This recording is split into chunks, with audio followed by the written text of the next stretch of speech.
everyone. Welcome to another version of Coffee, Tea, and Meat. Today, you're going to get to meet Anne. Anne, for those of you that haven't met her yet, is our newest employee in the shop, and she's a triple threat. She's incredibly creative. She can knit and she can crochet, and I'm sure there's a lot of other things on her little list of what she can do that will make her higher than triple threat. I don't know. After quadruple, I learned what it is that it would be. So we're going to do just like we always do and start with, hey. Hi. Welcome to the shop. Thank you. I always start at the same space. And since I know what your answer is going to be, I'm going to start with, how did you get started? Well, in front of us is the crochet tablecloth that my grandmother made. Both of my grandmothers were crocheters. And so pretty. I learned from one of my grandmothers. My mother was always very impressed because she always wanted to learn how to crochet, but she was a lefty. And Meme was right-handed, and my mother never could pick it up. So she was always very envious that I learned at such a young age. Well, it's this is just a work of art. It's a treasure for sure. The stitches are so tiny. She must have used a teeny tiny hook. I can't even imagine how long it must have taken her to do this. But I do remember her. I have memories of her sitting on the sofa in the living room and just chatting away and not even looking at what she was doing. Oh my goodness. So, now you're trying to teach me to crochet, and we know that when I'm crocheting, I'm looking like I can't even do anything but look this way. So that's pretty amazing. And we're counting. Yeah. Oh, she would carry on conversations. Oh my goodness. Not even look down. I don't know how she did it. But. So what sparked in you? Was it just fun and creative, or how did it get you look at this? I mean, you're prolific. Well, it came and went over the years. As a little girl, I did some hats and I did scarves and things like that. I did little, Barbie scarves and things like that. I love doing that. And then I put it off. I just was out of my mind for a long time. Until I got to college, and there was a girl who lived on my floor, who made the most beautiful Icelandic wool sweaters. Oh, wow. And I was so envious of these gorgeous sweaters that she made. I just said to myself, when I'm done with school, I'm going to learn how to knit. And I learned how to knit at a little shop that was in Tatnick Square at the time. Had to be the mid 80s. Just took off from there. And Anne, for those of you that don't know, does teach both knitting. You teach knitting and you do the crochet along at the moment. So she's certainly got the talent for both. Okay, what was your favorite project? Oh, do you have one? Favorite project. This is actually one of my favorites. It's a little wonky. People might look at it and go, that's weird. But this was actually a Stephen West mystery knit along. And the reason it's my favorite project, not because it's like super wearable or anything, because it really isn't. In the wintertime, I throw it over my my sofa. But I loved using the different yarns and marling all the different yarns and seeing what would happen with them. Okay, you use the term marling. Tell everyone what marling means. Using two or more different color yarns or different types of yarns to create some depth to the color that you're using. So I marled some mohairs and some wool and some cotton, and I did lots of different, this has got some cotton in it here, but there's mohair all the way through this. And I just had so much fun doing it to see what would come up next. When I did the first part of it, and I think this was the seat stitch part was the very first piece, I looked at it and went, oh God, that's awful. But then as I kept going, I really had a lot of fun with it. I never did brioche before. This was the first time I had done brioche. So it was fun. I just really enjoyed it. So this is something that every winter I pull out and throw over my shoulders and get cozy. Show your marling that you're doing now. Oh, do you have the mini project that we're working on? I don't. Oh. Well, you'll all get to see where Anne is working on a cowl using mini skeins, because everyone always says to us, what do you do with a mini skein? What do you do with a mini skein? And she's marling them to make this really cool cowl that's actually going to look so much more difficult than it really is. It's three fingering weight yarns together. So that is so cool. So this is one of my favorites. Like I said, I wouldn't wear it out because I think people would wonder what I was wearing. I don't know. You could be the crazy color lady. And this is another piece that I'm really proud of. And this is knitted. This is knitted, and this is all bits and pieces of leftover yarns from projects that I've collected, that I traded. There's some mohair in here as well. So there's some, it's kind of fun to look at the different colors. Like a scrap quilt in yarn. Yeah. So I really enjoyed making this too. And it's a work in process. It's got, this is the raw end here. So eventually it'll have an I-cord edge all the way around. How big are you going to make this? Just until you're done? I'll keep going until it's big enough to wrap up in, probably. Beautiful. But I usually add on a few every month or so. Oops. Yep. So that's very cool. Now show us this sweater in the corner and tell us about this, because I think this is great. When my husband sees this, he's going to laugh his head off. This is the infamous boyfriend sweater. Oh, okay. But the curse did not happen to me because I'm still with him 35 years later. I'm so sorry. So the curse of the boyfriend sweater did not happen in my world. This was the very first full sweater I made with sleeves. I think before this, the only thing I had made a vest before. But it cracks me up because I look at this and I look at how big the neck is. It could literally fall off his shoulders. It's made with really rough lanolin infused wool. Yeah, I can feel the lanolin in it still. Way too heavy for him to wear anywhere. And it's supposed to be intarsia. Intarsia. If I'm saying it correctly, but I didn't know how to do that at that point. So it's got all these cute little eyelets in it that really don't belong on a men's sweater. But how perfect is that? This is whenever we say to you guys, it's a design choice. Anne wanted to go forward. She was new to knitting, wasn't sure what to do, so she made a design choice. We all need to be kinder to ourselves when we're knitting and we're crocheting and we're doing something that may not be exactly what the pattern says. But if you like it, and it completes your project, then it's a design choice. We're all designers at heart. And I must say, I think I did a really nice job picking up the stitches for the neck, even though the neck could fit over like Sasquatch. But that's okay. It's okay. If he wants to, wear football pads, it will work. So it's fun to see this. I came across it again the other day and I went, oh God, I can't believe I kept that. All right, now let's talk about, we always do talk about mistakes and what we learn and sort of, and you did mention that this is a good one for you. This is what I guess you would call my favorite mistake. Now, the sweater itself, I was really, really happy with how the color work came out. I'm not really fast at color work. Some people can. I was watching Milani do color work the other day. Yeah. And she was just flying through it. And I was really impressed. She had two different strands, two different colors on one hand. Yeah. And she was just flying through it. It was very tedious for me to do the color work. But it's gorgeous. But yeah, I'm happy with the way it came out. And it's steeked. So it was done in the round. Now, steeking is... Listen up, guys. When you knit in the round, and you knit extra stitches in the middle, and then you crochet down the edge, and you cut it. So it's a cardigan. So it's knit in the round, and it's going to end up being a cardigan. But what happened is when I finished the really pretty, what was a really pretty cabled... ribbing on it. I then tried it on and it was way too short.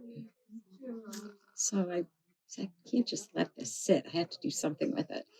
So about 2.5 weeks ago, I picked it up and actually cut the whole bottom off with scissors. Oh, wow. And then I picked up as many stitches as I could. I actually threaded like a lifeline. Yeah.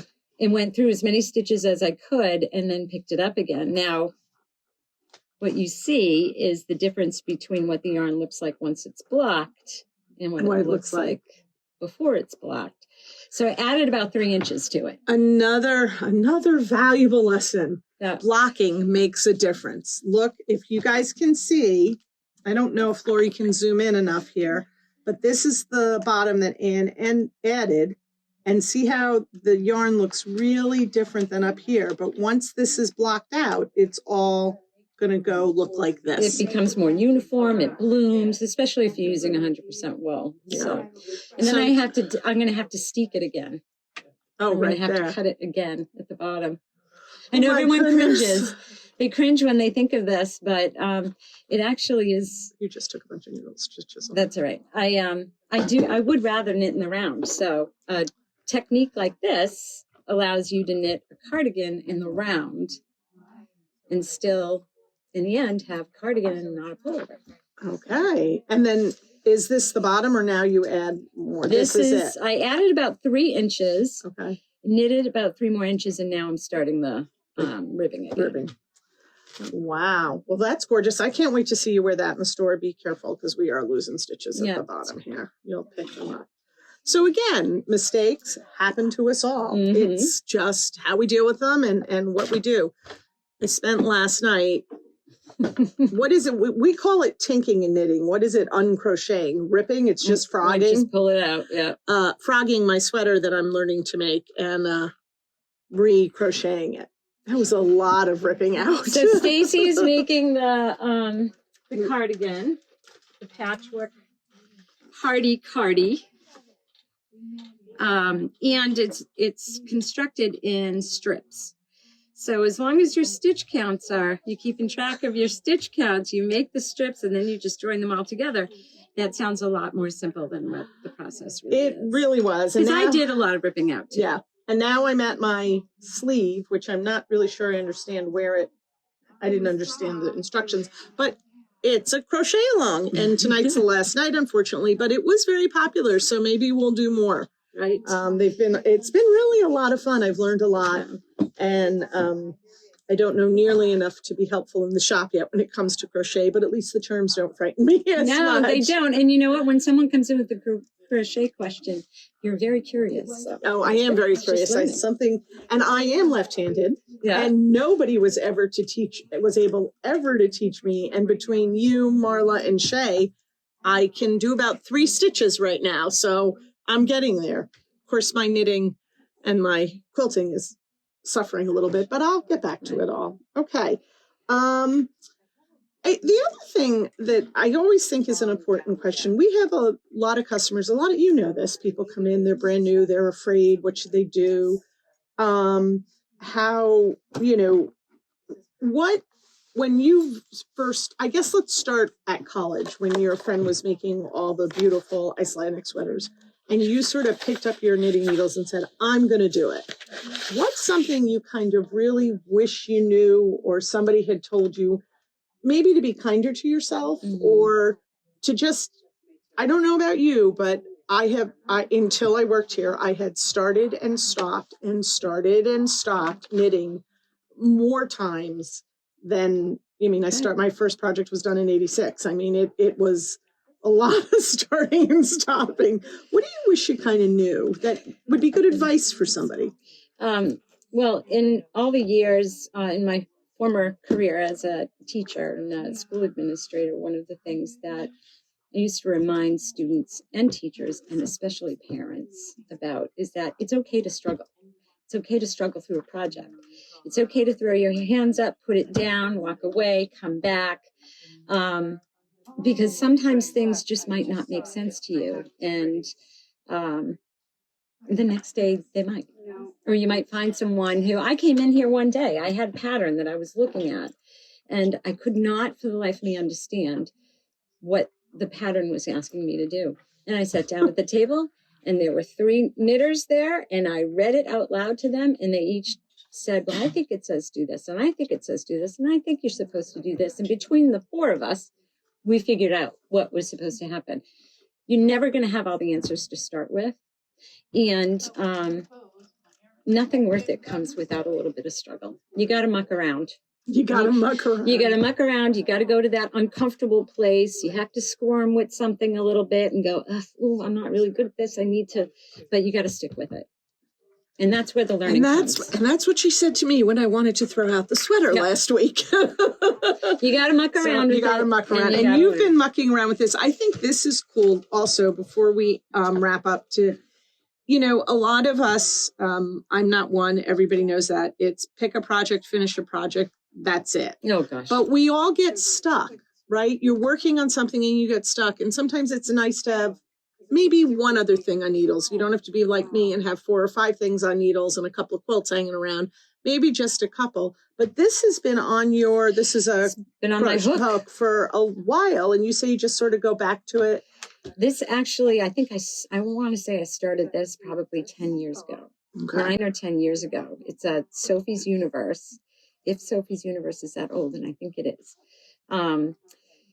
And I just thought it was beautiful. And I figured, well, there's lots of instructional videos that go along with it. I'll give it a shot. And I would just get to the end of each row and count and make sure I had the right stitches, and then keep going on to the next one and the next one, and talk about ripping out. There was a lot of ripping out here because there was a lot of stitches I had never done before. But each row is a different stitch or a different type of combination of yarns and stitches, and it slowly grows as you go through it. And I'll come back to it at some point, but right now it's tucked away with the yarn. And every once in a while, I pull it out and do a couple of more rows on it. It's going to get big. Yeah, and someday it'll be done. But I think the other thing that the reason why I like this is because a lot of people think crochet is for old ladies. Yeah. And they think this is the only thing you can crochet, like Grandma did, which is gorgeous, but very traditional. Right. And then you see something like this, which is bright colors, non-traditional. I mean, really kind of that boho chic thing that's in now. And that in the middle of the back of the sweater. Yes, put it in the middle of the back of a sweater. So these are the kinds of things that you see more of now in crochet, and it's not the old lady. And this is also crochet. What I'm wearing, I can't remember the name of it now. That's the Easy Rectangle. Easy Rectangle. And this one, actually, I believe, Marla, it was originally a scarf, but we chose to make it a cowl. Mm-hmm. I think, again, playing with the pattern, something that I know I hammer around a lot, but I think it's so important. Yeah. And this one is that linen. This is a linen stitch cowl with all different, again, my love for minis and combining different yarns. So this is each couple of rounds is a different yarn in here. And this is the last thing that I'll show you. And this is the front of a crochet sweater. Crochet is not just tablecloths. No, or granny squares. Cowls or granny squares. This is the front of a sweater that I'm finishing up now. So there's a lot of really neat things that you can do with crochet, and there's more and more and more great patterns out there. And there are things that are practical, little, this is going to be a market bag. This is the very first thing I crocheted. This is that beautiful Vivo yarn. I did not do it justice, but it is a gorgeous yarn.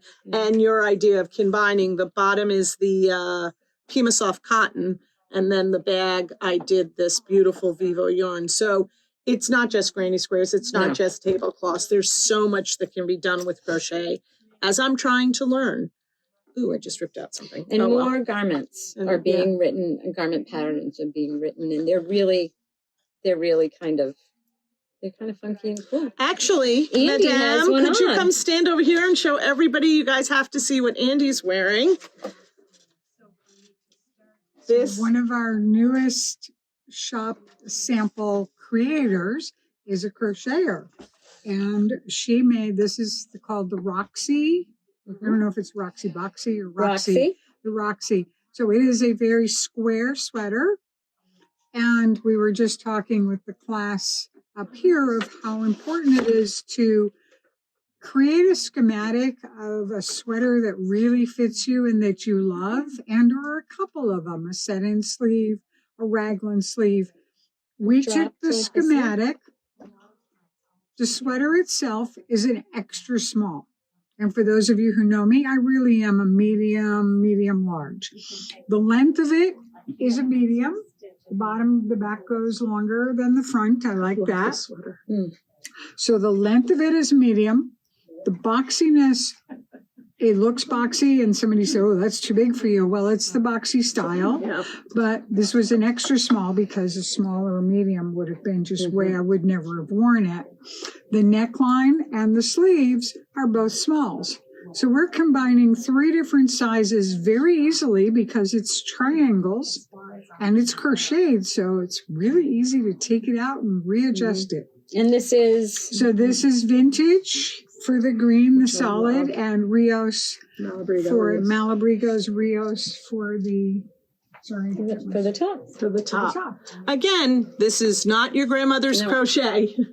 And it's Not really at all. soft and flippy. It's not, you know, everybody thinks, oh, the, you know, Stiff old acrylic stuff. Squares, granny squares, and so stiff. It's not at all. So there you go. So there you go. So guys, that's the end of another Coffee, Tea, and Meat. We've gone over a lot. Anne, thank you so much. We're so Thank excited you. to have you in the store. I love having Anne in the store. very happy to It's be here. really fun. And as always, I usually say happy knitting, but guys, happy crocheting.